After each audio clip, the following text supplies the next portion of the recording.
While I've talked about the American King Kong films and toys quite extensively, and Japanese King Kong, one aspect of King Kong history that often flies under the radar is Mexican King Kong. Namely, a Mexican King Kong comic produced in the 1960s that has been reprinted a few times in Mexico, but never collected and translated into English. Specifically, I'm talking about the King Kong series published weekly by Editorial Orizaba for 185 issues between 1965 and 1969. I wish I could tell you anything about the company, but a Google search brings up very little. Another title of theirs was The Mummies of Guanajuato, sorry if I'm mispronouncing that, from 1966 to 1969, which looks like a pretty cool horror comic in the style of Tales from the Crypt. And I can tell you that their logo was based on the Pico de Orizaba, an active volcano and the highest mountain in Mexico. The series was written by Guillermo Padilla, with art by J. Amaro and Pedro Cabrales, none of whom I could find any information about either. About 15 or so issues were reprinted starting in 1972, and then again in the 1980s, under the plain title of The Gorilla, undoubtedly to avoid the copyright morass that had developed out of the 1976 film version and the legal case over Donkey Kong. Situated in King Kong history, this Mexican series actually predates the Rankin Bass King Kong Show cartoon by 1 year. It ran from 1966 to 1967, so actually, the Mexican comic both predated and outlasted the cartoon. Now, it postdates the 1962 film King Kong vs. Godzilla, so it probably owes a little something to that, but it seems that in many ways, the Editorial Orizaba series invented many of the mid-century Kong tropes that would later appear in the Rankin Bass cartoon and subsequent Toho films.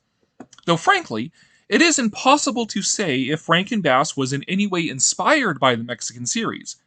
By the mid-60s, there was more than enough giant monster madness floating around in the zeitgeist for different people in different countries to end up doing similar things with Kong. But how do I know they were similar? Well, I have been able to find a few isolated page scans, mostly coming from long-gone eBay listings for single issues. There are, however, multiple archives with scans of the covers for most of the issues, and wow, they are muy loco.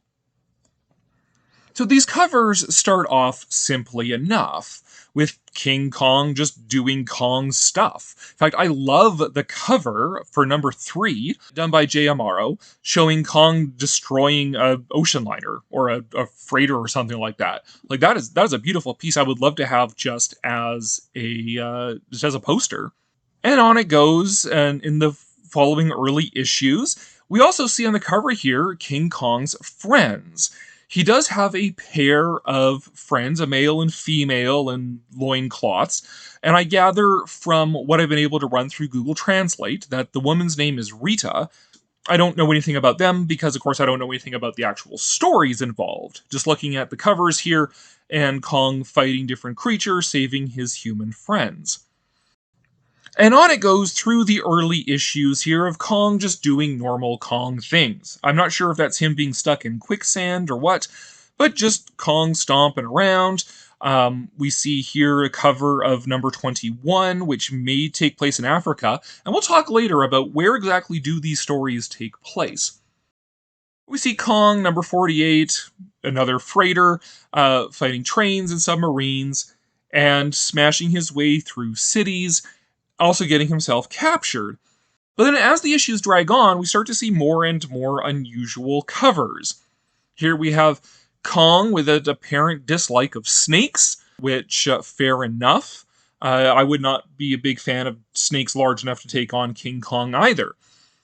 But there's a whole genre of these covers of just King Kong being swarmed by things, whether that's giant vultures or giant dragonflies, or on number 60 here, giant rats.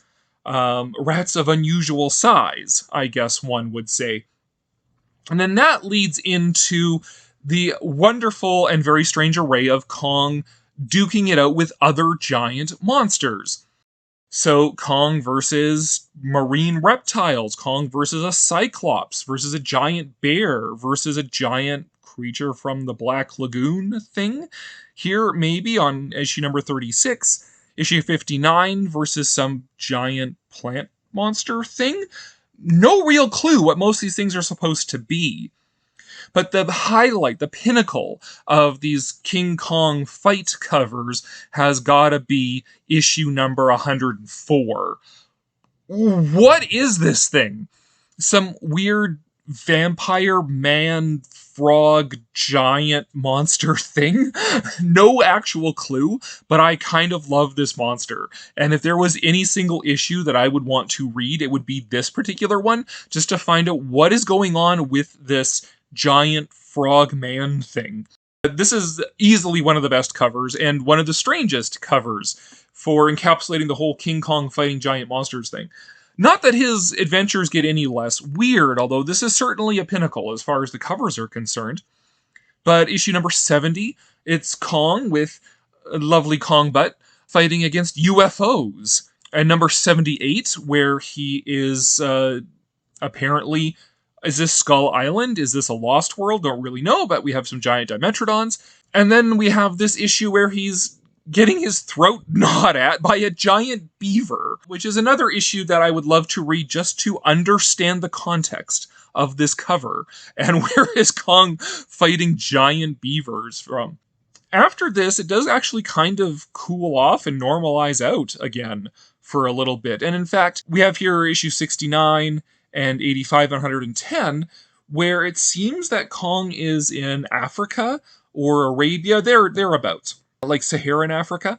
And that actually begins a whole series that takes place in Africa, 115, 118, 124 here, where Kong is obviously in Africa. And that raises the question of where exactly does this story take place anyways? Because it's not entirely clear from the covers that Kong is on Skull Island. In fact, there's more evidence for Kong being in Africa than for being on Skull Island. So where exactly do these stories take place? Who knows? Whether Kong's just touring around Africa or whether he's actually from there. Then we have, in the latter issues, we have the introduction of what appears to be like a junior Tarzan, a jungle boy, as it were, who is friends with Kong, but you can see by some of these covers that Kong actually starts to fade into the background here in a number of these latter issues. It would seem that maybe, just looking at the covers here, that maybe they kind of ran out of things to do with Kong himself, and so they added this audience insert character, this young boy who is living in the jungle, living a Tarzan sort of life, who is friends with Kong, but perhaps, maybe, he actually fills out most of the adventures himself, and Kong is sort of in the background there. Hard to say when you don't have the actual issues in front of you there. But here we have some more adventures with the Jungle Boy here, where he's fighting giant reptiles and a giant rat polar bear thing here on number 142. Not entirely sure. And giraffes, who's obviously still in Africa. So this again raises that question. Is this in Africa? What's going on? Where is Kong here? And then fighting these dinosaurs that are very clearly inspired by various paleo art, classic paleo art.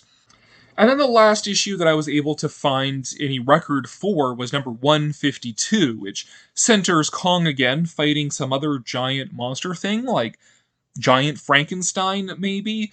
King Kong versus Frankenstein finally gets realized here in this issue of King Kong. Hard to say. Who knows? Again, because it all comes down to the fact that we don't have the issues.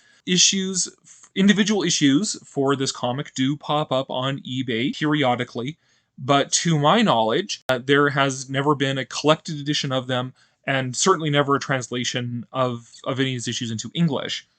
So that would be a wonderful project out there for some aspiring publisher or aspiring fan, is to recover as many of these issues as possible, find them in archives, find them on eBay or what have you, and actually translate them and get them published and open up this strange and so far opaque aspect of King Kong fandom to at least the English-speaking world, of having Mexico take its rightful place alongside the United States and beside Japan as one of the focal points of King Kong media and King Kong fandom.